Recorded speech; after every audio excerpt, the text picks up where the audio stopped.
Hi, my name is Charlie Parker, and anyway, I'm running for City Council in District 1.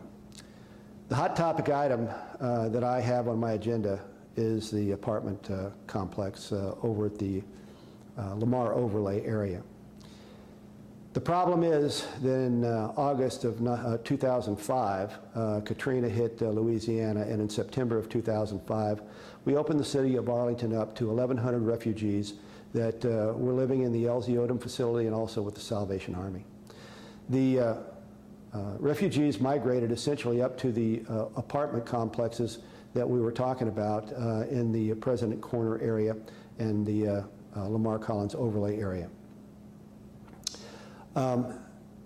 It's understandable that some people need to look and search for apartments as acceptable living.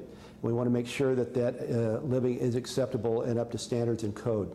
The problem that we have is sometimes we have a criminal element that infiltrates our society, and we have to deal not only with that criminal element, but we also have to deal with the gangs that are coming from that element and also attending our high school over at Lamar and maybe even over at Shackelford.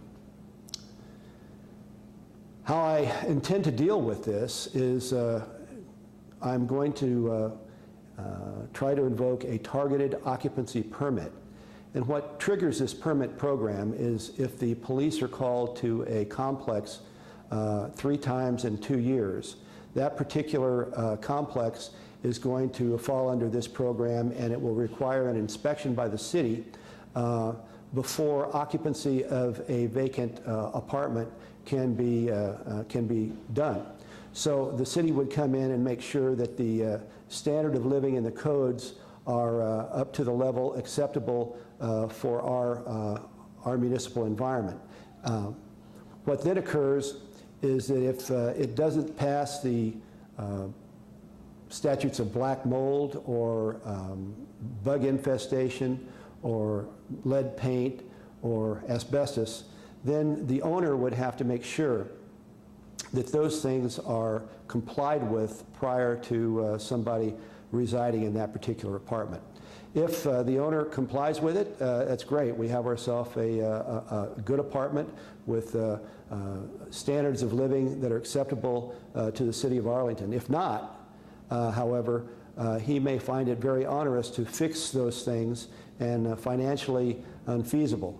That being the case, we have ourselves a willing seller, and maybe we can get a developer in there to put in a retirement facility or some type of an assisted living facility that would not be onerous to our high schools, and maybe we could move the gang element out for quality education for our kids.